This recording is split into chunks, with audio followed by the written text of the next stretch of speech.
जी बिस्मिल्लाहिर्रहमानिर्रहीम। आज का जो सेशन है वो हमारी असाइनमेंट 2 जो मैंने PFS 2020 को दिए उनके लिए है। तो इस असाइनमेंट में हमारे पास 2 क्वेश्चन थे जो हमने इम्प्लीमेंट करने थे।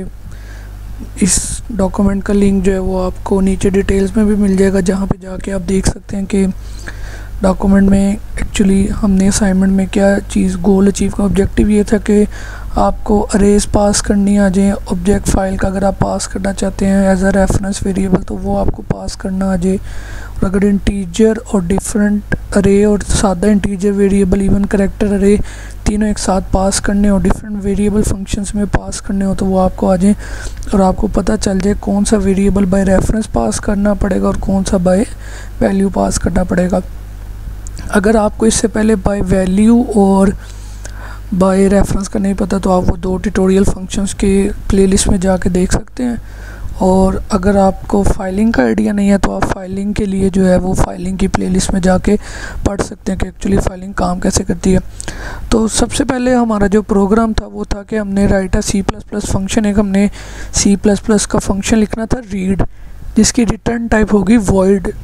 लेकिन वो जो पैरामीटर लेगा वो लेगा फाइल का नाम, इनपुट फाइल का नाम जहाँ से मुझे डाटा आना है, एक साइज़ का वेरिएबल और एक इंटीजर की अरे लेगा।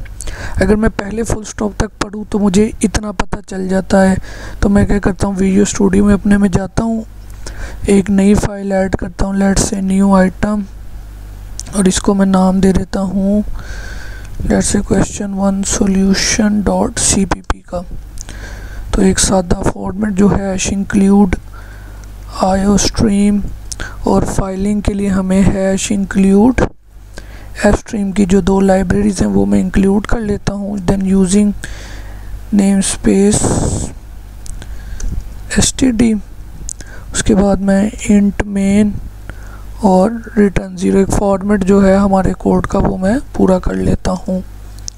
अब उसने मुझे कहा था कि मैंने एक लिखना है वॉइड रीड का फंक्शन जो कि क्या करेगा, फाइल नेम लेगा। तो लेट्स से करैक्टर अरे मेरे पास आएगी फाइल नेम की। उसके बाद उसने कहा था एक इंटीजर टाइप का साइज़ वेरिएबल आएगा और एक इंटीजर टाइप की अरे आएगी मेरे पास। तो ये मैंने एक सादा सा फंक्शन की जो डेफिनेशन है यहाँ फंक्शन की प्रोटोटाइप जिसे कहते हैं या हेडर कहते हैं, प्रोटोटाइप या हेडर, वो मैंने लिख ली।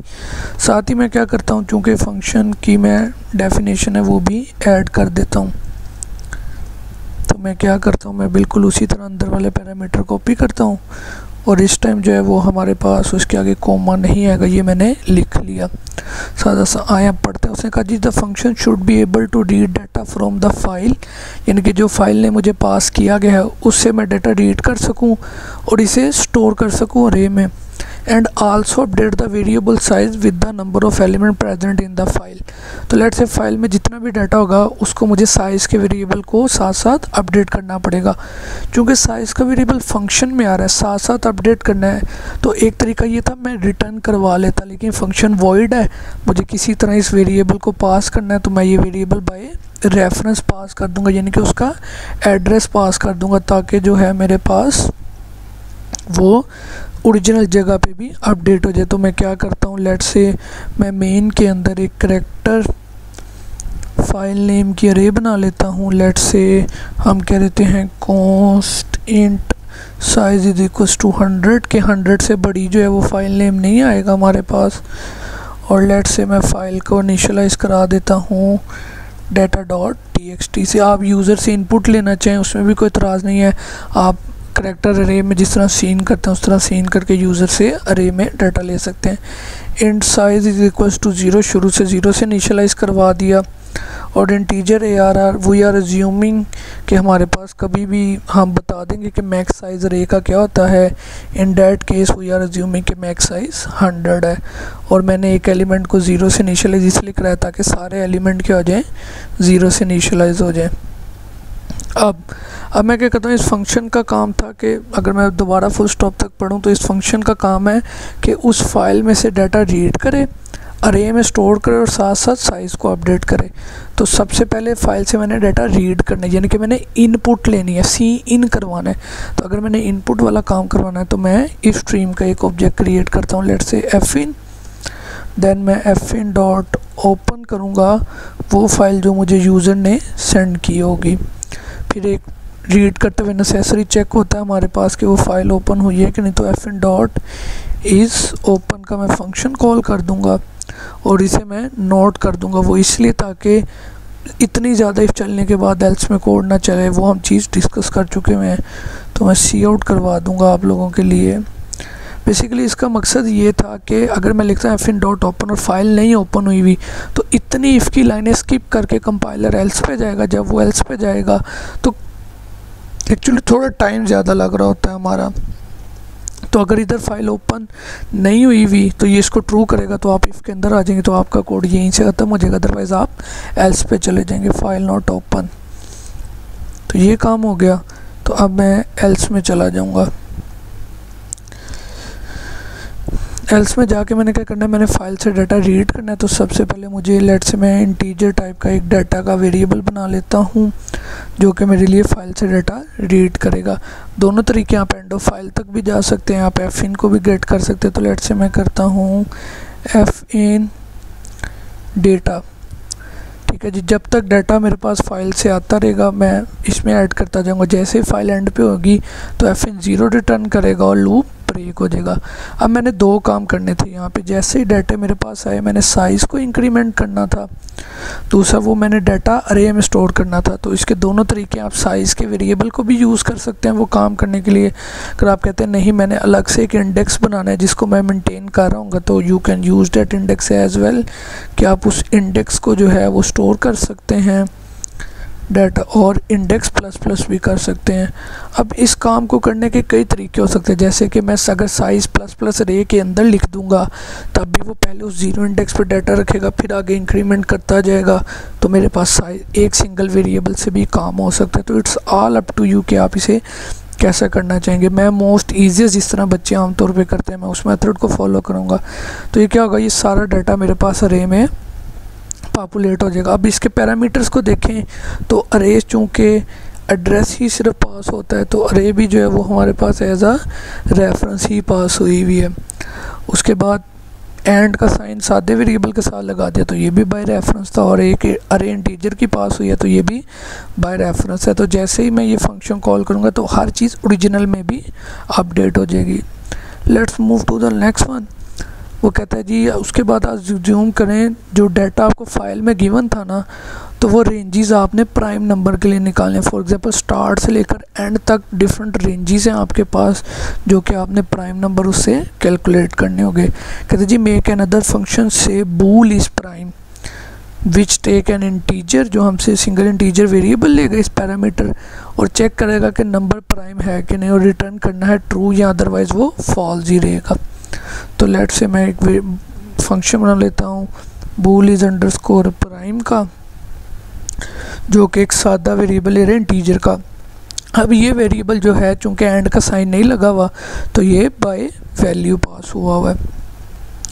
तो जल्दी से हम इसकी डेफिनेशन पे आते हैं और प्राइम नंबर फाइंड करने का हम इजी सा कोड लिख सकते हैं कि फॉर, हमें पता है 1 is not a prime by definition, तो मैं i2 से स्टार्ट करता हूँ और लेट से कि i should be less than equal to number के हाफ से। प्राइम नंबर की लॉजिक ये होता है कि एक नंबर अगर अपने हाफ से कम तक किसी से डिवाइड नहीं हुआ तो इसका मतलब है कि वो प्राइम नहीं होगा। उसके बाद मैं चेक कर लेता हूँ इफ़ जो मेरे पास नंबर है अगर मैं उसका मोड ले लूँ i के साथ और वो 0 आ जाए तो इसका मतलब है कि वो नंबर जो है वो प्राइम हो जाएगा। तो अगर वो नंबर प्राइम हो जाएगा तो मुझे रिटर्न फॉल्स करना है। तो मैं क्या करूँगा, लेट से ब्रेक कर दूँगा कोड को। मैं यहाँ पे काम करता हूँ, मैं बूल टाइप का एक फ्लैग जो है वो बना लेता हूँ। शुरू पे मैं इसको ट्रू कर देता हूँ कि जो भी वैल्यू मेरे पास आ रही होगी वो शुरू पे consider bool flag is true. तो अगर तो वो मोड आ गया 0 इसका मतलब वो प्राइम नहीं है। तो सबसे पहले मैं क्या काम करूँगा, flag is equals to false कर दूँगा और इस लूप भी ब्रेक कर दूँगा क्योंकि किसी एक से भी डिवाइड हो गया तो वो प्राइम नहीं है। और इसके बाद मैं क्या कर दूँगा, रिटर्न कर दूँगा फ्लैग को। अगर आप वो कंडीशन लगाना चाहते हैं इफ़ दिस तो flag is return true return false, आप वो भी काम कर सकते हैं। आमतौर पे अच्छी प्रैक्टिस ये समझी जाती है कि फंक्शन एक ही रिटर्न स्टेटमेंट लिखे। तो फॉर एग्जांपल अगर एक नंबर ऐसा है, लेट से 3 आया, तो 2 mod 3 ज़ीरो नहीं होगा, 3 mod 3 ज़ीरो नहीं होगा, 2 mod 3 हाफ तक जाना है मैंने, तो क्या होगा कि वो फ्लैग ट्रू ही रहेगा और हम रिटर्न कर जाएंगे।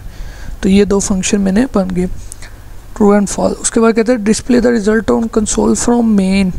तो इससे मुराद है कि अब मैंने कुछ मेन में ऐसा काम करना है कि ये काम डिस्प्ले, लेकिन क्या है कि प्राइम नंबर मैंने सारी रेंजेस से बताने हैं यूजिंग द अबव फंक्शंस। तो अगर मैं इसको समझना चाहूँ तो मैंने क्या करना है, बेसिकली करने मैंने लेट से मैं ये डाटा जो है ना वो आपके लिए कॉपी कर लेता हूँ यहाँ से और यहाँ पे ला के पेस्ट कर देता हूँ। तो कहता है ये जो मैंने नंबर रीड किए हुए ना ये बेसिकली रेंजेस हैं प्राइम नंबर्स की। तो कैसे रेंजेस हैं, 1 से 1 एक रेंज है, 1 से 2 एक रेंज है, 1 से 3 एक रेंज है, 1 से 4 एक अलग रेंज है, टिल करते करते 1 से 14 तक या जो भी end of the file data पड़ा हुआ है वो एक रेंज है हमारे पास। तो अगर मैं इसकी आउटपुट देखूँ तो वो बिल्कुल फॉर्मेटेड है कि हमने एक रेंज से दूसरी रेंज तक सारा काम करना है। तो इस टास्क को अचीव करने का सबसे पहला काम ये है कि मेरे पास डाटा रीड होके अरेज में आ चुका हो। तो मैं रीड के फंक्शन को कॉल करता हूँ। तो सबसे पहले मैं उसे फाइल नेम पास करूँगा, that is my actual parameter. Then उसके बाद उसको साइज़ का वेरिएबल पास करूँगा एंड देन उसको मैं ARR पास कर सकता हूँ। अरे आप इसके अलावा कोई हेल्पिंग फंक्शंस बनाना चाहें, लेट से प्रिंटिंग का, डिस्प्ले का, आप वैसे प्रिंट करा के देखना चाहें तो आप कर सकते हैं। ठीक हो गया। तो मैं क्या करूँगा, मैं फॉर का एक लूप लगाऊँगा जो कि 0 से लेकर कहाँ तक चलेगा, साइज़ तक का, कि भाई इतना डाटा मेरे पास फाइल में आ चुका हुआ है। ठीक हो गया। तो उसके बाद मैंने क्या करना है, अब सी आउट कराना है सबसे पहले। अगर मैं फॉर्मेटेड आउटपुट है हमारी, अगर आपको नहीं पता कि आउटपुट फॉर्मेटेड अनफॉर्मेटेड क्या होती है तो आप फॉर्मेटेड अनफॉर्मेटेड का लेक्चर देख सकते हैं। लेकिन अगर वो आपकी कोर्स आउटलाइन में नहीं है तो आप उसको स्किप भी कर सकते हैं, इतना कोई इशू नहीं है। तो मैंने छोटी सी सी आउट स्टेटमेंट लिखनी है। वो क्या लिखनी है, प्राइम नंबर फ्रॉम। अगर आप इस आउटपुट को देख रहे हैं तो शुरू में स्टार्टिंग रेंज और दूसरा नंबर एंडिंग रेंज। तो मेरी स्टार्टिंग रेंज क्या हो जाएगी, हमेशा ARR ऑफ 0, यानी कि ARR ऑफ 0 पे जो भी पड़ा है वो मेरी स्टार्टिंग रेंज हो जाएगी 2। अब दूसरी है एंडिंग रेंज मेरी क्या होगी, एंडिंग रेंज मेरी वो हो जाएगी जिस पे ARR ऑफ I पॉइंट कर रहा होगा इस टाइम। लेट से ARR ऑफ पहला इंडेक्स था तो मेरी एंडिंग रेंज पहला इंडेक्स, अगर मेरा एंडिंग रेंज 5 है तो मेरा ARR 5 को पॉइंट कर रहा होगा। एंडिंग रेंज और कॉलन और इसके बाद हमें अभी हैंडल करने की ज़रूरत नहीं है। ठीक हो गया। अब ये तो था वो फॉर्मेटेड आउटपुट जो दिखाएगा। अब उसके बाद क्या है कि मैंने हर अरे को शुरू से इस रेंज तक चेक करना है कि वो प्राइम नंबर हैं कि नहीं। तो for int j is equals to 0, j is less than equal to I, क्योंकि I तक ही मैंने चलना है कि उस इंडेक्स तक जाना जहाँ तक अभी मैं करंटली पहुँच चुका हूँ। तो मैं यहाँ पे कॉल कर दूँगा इफ़ is अंडरस्कोर प्राइम का जो मेरा फंक्शन है ARR ऑफ j। तो अगर अरे का वो इंडेक्स मेरे लिए प्राइम है तो मैंने क्या करना है, उसको सी आउट भी करवाना है। तो सी आउट करवा देना है मैंने ARR ऑफ j और उसके बाद एक स्पेस ऐड करवा देनी है। अगर वो प्राइम नंबर नहीं है, एल्स फेल हो जाता है, तो मैंने कंटिन्यू कर देना है। अगर आप एल्स नहीं भी लिखते तो कोई फ़र्क नहीं पड़ता, लेकिन एज अ प्रोग्रामर एक अच्छी प्रैक्टिस है कि एल्स कंटिन्यू से मुराद है वो लूप दोबारा चला दो। जब लूप चल के अंदर वाला ख़त्म हो जाएगा तो हम एक एंडल ऐड कर देंगे। तो अकॉर्डिंग टू द सिनेरियो देखा जाए तो हमारी कुछ रिक्वायरमेंट्स पूरी हो चुकी हुई हैं। अब सिर्फ देखना ये है कि मेरे पास उस फोल्डर के अंदर data.txt पड़ी हुई है कि नहीं। तो let's go to our D folder, assignment two session तो data.txt में डाटा पड़ा तो हुआ है बट वो स्मॉल d के साथ है। तो हम इसे चेंज कर लेते हैं। Now try to run the code और देखते हैं कि हमारे पास क्या क्या इशू हम फेस कर सकते हैं। यहाँ हमारा कोड ठीक एग्जीक्यूट हो भी जाता है, यहाँ के कोई इशू आते हैं। तो आप देखें तो मैं अगर अपनी आउटपुट को कंपैरिजन करना चाहूँ उस डॉक्यूमेंट के साथ जिसमें मुझे एक टास्क रन हुआ मिला हुआ है, तो आप देखें फ्रॉम 1 to 1 एक ही प्राइम है, 1 to 2, 1 2 3 1, और इस तरह जो मेरा कोड है वो एग्जैक्टली बिल्कुल ठीक चल रहा है। तो इस तरह से ये हम जो अपना क्वेश्चन में एक बड़ी चीज़ को छोटे छोटे हिस्सों में डिवाइड करके इसको सीख सकते हैं। ये कोई इतना मुश्किल काम नहीं है। आप इसके अलावा डिफरेंट केसेस के ऊपर भी टेस्ट कर सकते हैं। यू विल फाइंड आउट कि ये काम जो है ना वो बिल्कुल ठीक चल रहा होगा। अब इसके बाद आते हैं अपने दूसरे क्वेश्चन की तरफ कि जिसमें हमने C++ का फंक्शन लिखना है